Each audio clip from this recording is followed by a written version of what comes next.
I was raised in Lajas, Puerto Rico. For those of you who do not know where Lajas is, I hope you know where La Parguera is. We're in the west side of the island. I'm proud, and I'm here to talk to you a little bit about my life and a little bit about what we're doing today to make the community better. So let me tell you a little bit about my childhood. It was amazing, and it was extinct in more ways than just growing out of it. I was from the last generation of children that were raised without technology. I was privileged to play in the streets of Lajas, Puerto Rico, and walk across town without a phone. As a child, playing Barbies with my younger sister was life-changing. My sister followed my lead.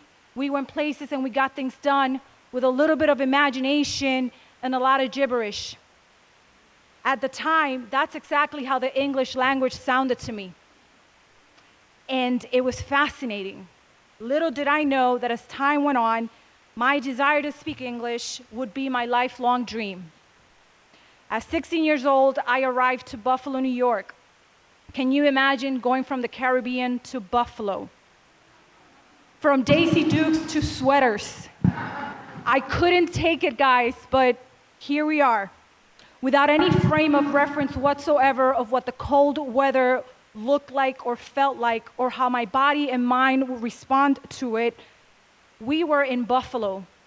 And so my first winter arrived, and my very first thought was to go back to Puerto Rico. I just couldn't take it until this day. 22 years later, I still can't take it, but here I am. I remember vividly walking to the nearest corner store in the midst of a snowstorm to call my dad, who at the time was in Puerto Rico, begging to go back. My dad told me something I would never forget, and he said, "Hija, you will get what you want, but you have to stick with it." My dream was not as easy as I had envisioned it. However, it was my dream, and I was determined. I remember going to my guidance counselor the next day, and with this urging sense of, I would say unforgiving sense of urgency. If it was the end of the world tomorrow, I needed to speak English today kind of urgency. With 2 years of ESL and 800 score on my SAT, that's right, 800 score, let's just say that I was lucky to write my name for 200 points, but we'll leave that topic for another conference. I was accepted at both Buffalo State College and University at Buffalo. I ended up selecting Buffalo State College on this factor alone.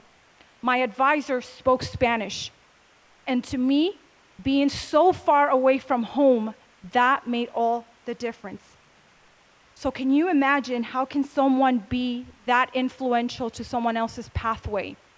For those of us who are here or who just got here, how important it is to hear a fellow brother or sister speak Spanish and say that everything is going to be okay and we're going to help you.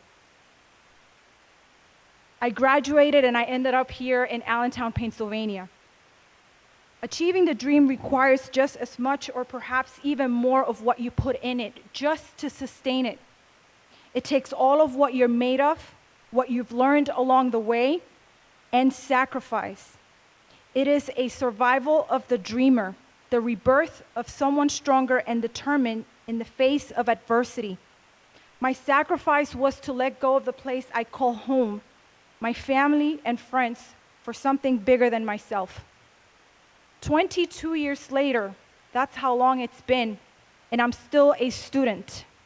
Till this day, I'm not sure if it's paper towel or towel paper, guys. I'm serious. I'm not quite sure if it's noisy or nosy. I still get them confused. Pronunciation was a struggle, and for a very long time, I was ashamed of my accent.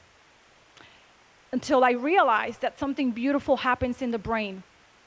We have two languages colliding. We have two identities coming together. We have two different people trying to make something of a sentence, and it's okay for the brain to trip. We are overworking ourselves.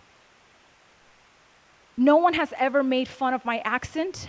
No one has ever made me feel less than.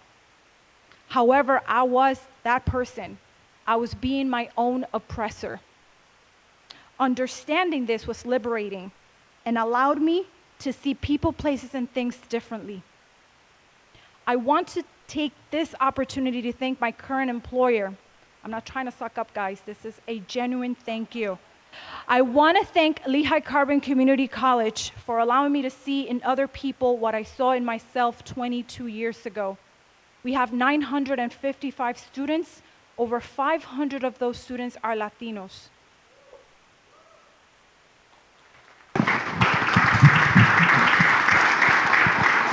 You open my eyes to my purpose in every interaction I have with all of our students. I had lost sight of my dream. I needed to learn that my dream doesn't end in its realization. It's not a period at the end of a sentence, but the start of someone else's page. And that's how a dream lives on. I'll finish with this. We hold the power of building. We hold the power of lifting and empowering our communities. We need to be the light where darkness ends for our people. Each and every one of us sitting here has a duty to bring about the best in everyone else. Look at your communities respectively. Bring folks to the table or bring the table to them.